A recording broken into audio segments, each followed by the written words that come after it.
दोस्तों नमस्कार। News 79 India में आपका स्वागत है। मैं कमल कुमार।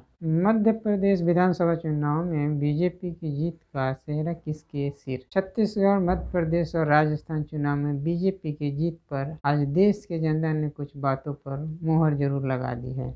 ये बातें ये हैं, देश की जनता के लिए बेरोजगारी कोई भी मुद्दा नहीं है। देश की जनता के लिए महंगाई कोई भी मुद्दा नहीं है। देश की जनता के लिए स्वास्थ्य सुविधाएं कोई भी मुद्दा नहीं है। देश की जनता के लिए विकास कोई भी मुद्दा नहीं है। देश के सरकारी कर्मचारियों के लिए ओपीएस कोई भी मुद्दा नहीं है। देश की जनता बहस तो अलग अलग मुद्दों पर करती है, मगर जब बात वोट करने की आती है तो वो वही सब करती है जो दिमाग में पहले से बना रखा है। मध्य प्रदेश चुनाव में तकरीबन 3 महीने पहले अगस्त में भारतीय जनता पार्टी ने उम्मीदवारों की पहली सूची जारी की। इस सूची में मौजूदा मुख्यमंत्री शिवराज सिंह चौहान का नाम नहीं था। इसके बाद पार्टी ने 2 और सूचियां जारी की, उसमें भी शिवराज सिंह चौहान का नाम शामिल नहीं किया गया। आखिरकार पार्टियों की चौथी लिस्ट में चौहान का नाम आया और ये साफ हो गया कि वो अपने चुनाव क्षेत्र बुधनी से फिर एक बार चुनावी मैदान में उतरेंगे। लेकिन इन घटनाक्रम के चलते ये अटकलें जरूर तेज हो गई कि क्या पार्टी एंटी इनकम्बेंसी यानी सत्ता विरोधी लहर के खतरे से निपटने के लिए चौहान को दरकिनार कर रही है। साथ ही प्रधानमंत्री मोदी ने जिस तरह से राज्य के ग्रामीण और आदिवासी इलाकों में चुनाव प्रचार किया, ये माना जाने लगा कि बीजेपी ये चुनाव प्रधानमंत्री मोदी के नाम पर ही लड़ रही है। रविवार को बीजेपी ने मध्य प्रदेश में शानदार जीत दर्ज की और शिवराज सिंह चौहान 1 लाख से ज़्यादा वोटों से चुनाव जीते। बीजेपी ने एक ऐसा चुनाव जीत लिया जिसे जीतना उसके लिए मुश्किल माना जा रहा था। 2018 के विधानसभा चुनाव में कांग्रेस मध्य प्रदेश में कुल 230 सीटों में से 114 सीटें जीतकर सबसे बड़ी पार्टी के रूप में उभरी थी और उसकी सरकार भी बनी। बीजेपी को उस साल 109 सीटें मिली थी। कमलनाथ के नेतृत्व वाली कांग्रेस सरकार 20 महीने ही चल पाई और इसके बाद फिर एक बार शिवराज सिंह चौहान के नेतृत्व में बीजेपी की सरकार बन गई। इस बार के विधानसभा चुनाव में ये माना जा रहा था कि कांग्रेस बीजेपी को कड़ी टक्कर देगी और शायद सरकार बनाने की स्थिति में आ जाए। लेकिन इस सब के उलट बीजेपी ने राज्य में एक बड़ी जीत हासिल की। राजनीतिक विश्लेषक मनीषा प्रियम कहती हैं कि मध्य प्रदेश में ये भारतीय जनता पार्टी की जोरदार जीत है। वे कहती हैं कि ये जोरदार है और अप्रत्याशित भी है, खासकर इसलिए क्योंकि शिवराज सिंह चौहान के खिलाफ सत्ता विरोधी लहर को लेकर बहुत सारे दावे थे। इस बात की भी चर्चा थी कि राज्य में कमलनाथ के नेतृत्व वाली सरकार को पिछली बार उखाड़ फेंका गया और कहा जा रहा था कि उन्हें हटाने के खिलाफ जमीन पर काफ़ी गुस्सा है। मनीषा प्रियम के मुताबिक ऐसी धारणा थी कि कांग्रेस शिवराज सिंह चौहान के खिलाफ सत्ता विरोधी लहर पर सवार होगी और पिछले दरवाजे से हटाए जाने की वजह से कमलनाथ के प्रति जनता में सहानुभूति होगी। वे कहती हैं कि कुल मिलाकर के ऐसा लग रहा था कि भाजपा रक्षात्मक पिच पर होगी और इसके लिए जीत दर्ज करना मुश्किल होगा, लेकिन उस पर विराम लगा दिया गया और मध्य प्रदेश में सभी क्षेत्रों में बीजेपी ने शानदार जीत दर्ज की। मध्य प्रदेश विधानसभा चुनाव में बीजेपी के केंद्रीय मंत्रियों और सांसदों को उतारने के फैसले की भी काफ़ी चर्चा रही, लेकिन क्या इस रणनीति से पार्टी को फायदा मिला?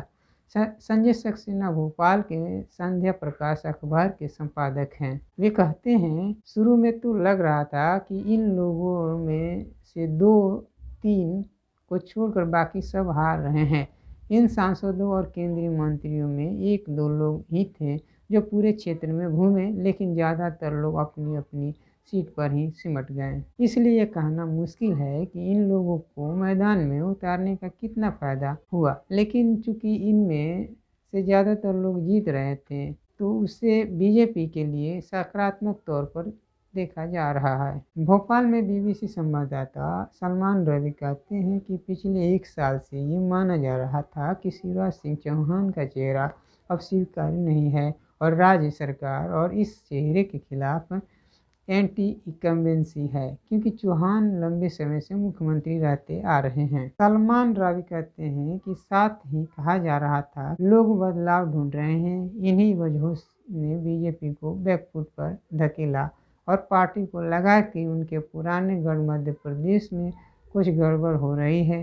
साथ ही ज्योतिराज सिंधिया के बीजेपी में आने से पार्टी में कुछ लोग नाराज हुए थे, जिससे पार्टी में गुटबाजी भी शुरू हो गई थी। अमित शाह जब यहां आए तो उनसे पूछा गया कि मुख्यमंत्री का चेहरा कौन होगा, तो उन्होंने कहा था कि अगर पार्टी जीतती है तो पार्टी का नेतृत्व इस बात का फैसला करेगा। तो चेहरे की एंटी इनकम्बेंसी से निपटने के लिए पार्टी में मन में मोदी और मोदी के मन में एमपी पर लेकर खड़ा कर दिया।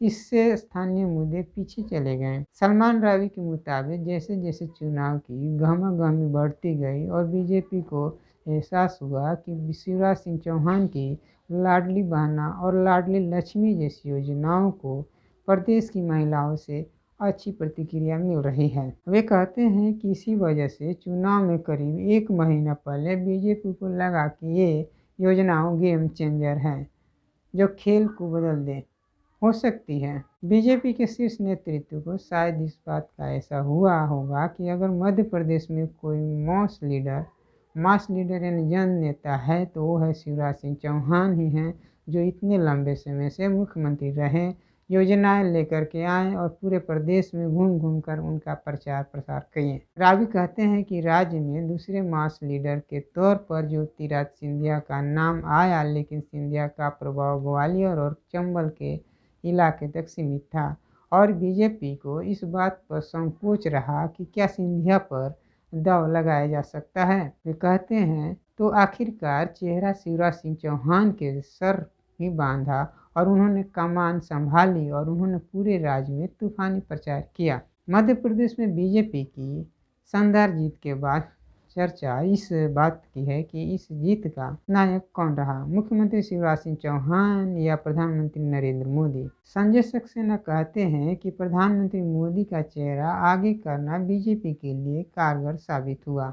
सक्सेना कहते हैं कि बीजेपी का वोटर मोदी और बीजेपी के नाम पर आगे आया। शिवराज सिंह चौहान को भले ही चेहरा नहीं बनाया गया था, लेकिन उनकी लाडली योजना ने महिलाओं को नई ऊर्जा दी। तो अगर बीजेपी के प्रति महिलाओं का वोट प्रतिशत बढ़ा है तो लाडली बहना को उसके लिए एक बड़ा फैक्टर माना जा रहा है। सक्सेना के मुताबिक बीजेपी की प्रधानमंत्री मोदी के चेहरे को आगे रखने की रणनीति ने रंग दिखाया है। वे कहते हैं कि पार्टी ने कहा कि बीजेपी चुनाव लड़ रहे हैं और चेहरा मोदी थे, तो मध्य प्रदेश में बीजेपी का वोटर जो कि खिसकता हुआ दिख रहा था या नाराज था, वो वापस पार्टी की तरफ आ गया। मुख्यमंत्री का चेहरा घोषित न करने की रणनीति से बीजेपी को फायदा हुआ। मनीषा प्रियम कहती हैं कि मध्य प्रदेश में बीजेपी की सुगबुगाहट प्रधानमंत्री मोदी ने तब शुरू की जब 3 मौजूदा केंद्रीय मंत्रियों और 4 अन्य सांसदों को केंद्र से उम्मीदवार के रूप में लॉन्च किया गया। वे कहती हैं कि हालांकि शुरुआत में जो केंद्रीय दबदबे वाली चुनावी रणनीति लग रही थी, वो कुछ वक्त के बाद दरकिनार हो गई और शिवराज सिंह चौहान को एक बार फिर अभियान के केंद्र में ला दिया। प्रचार के अंत में पीएम मोदी और शिवराज सिंह चौहान एक साथ सार्वजनिक तौर पर दिखने लगे। साथ ही कई लोग जो कि यह मानते थे कि शिवराज को टिकट नहीं दिया जाएगा, वो गलत साबित हुए। उन्होंने फिर से बुधनी से मैदान में उतारा गया और उनके सभी भरोसेमंद लोगों को जगह दी गई। शिवराज सिंह चौहान को उनका उचित स्थान मिला। मनीषा प्रियम के मुताबिक महिलाओं के लिए शिवराज सिंह चौहान की लाडली बहना योजना भी महिलाओं के बीच काफ़ी हिट बताई जा रही है। वे कहती हैं तो मैं कहूँगी कि इस जीत का बहुत सारा श्रेय शिवराज सिंह चौहान के स्थानीय नेतृत्व को जाता है, लेकिन अंततः यह पीएम मोदी और चौहान की संयुक्त कार्यप्रणाली थी जिसका नतीजा बीजेपी को इस जीत के तौर पर मिला। बीबीसी संवाददाता सलमान रावी कहते हैं कि प्रधानमंत्री मोदी ने अपने चुनाव प्रचार में शहरी इलाकों को निशाना नहीं बनाया। उन्होंने ज़्यादातर ग्रामीणों और आदिवासी इलाकों में चुनाव प्रचार की, जो कि पारंपरिक तौर पर कांग्रेस के गढ़ हैं। इन इलाकों में प्रधानमंत्री मोदी की रैलियों का असर जरूर हुआ। बड़ा सवाल अब यह है कि क्या बीजेपी शिवराज सिंह चौहान को ही मुख्यमंत्री बनाएगी या फिर कोई नया चेहरा राज्य की कमान संभालेगा। मनीषा पीम कहती हैं कि मुख्यमंत्री पद के लिए खींचातान तो होगी, लेकिन तथ्य यह है कि अभियान का नेतृत्व शिवराज सिंह चौहान ने किया है। तथ्य ये भी है कि वो मौजूदा मुख्यमंत्री हैं और तथ्य ये भी है कि मुद्दा से लोगों ने देखा है। तथ्य ये भी है कि बहुत से लोगों ने देखा है जीत का पटकथा उन्होंने ही लिखी। राजनीति प्रतिस्पर्धा का खेल है, लेकिन इस दौड़ में शिवराज सिंह चौहान को सबसे आगे देखती हूँ। अगर उनके साथ कुछ उप मुख्यमंत्री भी बनाए जाएं तो मुझे आश्चर्य नहीं होगा। उप मुख्यमंत्रियों में कोई आदिवासी चेहरा हो सकता है। संजय सक्सेना कहते हैं कि अगर शिवराज सिंह चौहान को मुख्यमंत्री नहीं बनाया जाता है तो जो दो बड़े चेहरे सामने हैं वो हैं ज्योतिरादित्य सिंधिया और प्रहलाद पटेल। वे कहते हैं क्योंकि 2024 का आम चुनाव सामने है तो बीजेपी की राजनीति एक ओबीसी चेहरा को सामने लाने की है। ओबीसी चेहरे में सबसे प्रमुख चेहरा है प्रहलाद पटेल का। बीबीसी संवाददाता सलमान रावी कहते हैं कि चूंकि 2024 का आम चुनाव करीब है तो इस बात की संभावना कम है कि शिवराज सिंह चौहान को हटाकर किसी और को मुख्यमंत्री बनाया जाएगा। धन्यवाद। बस इतना ही। मैं कमल कुमार, न्यूज़ 7 इंडिया से।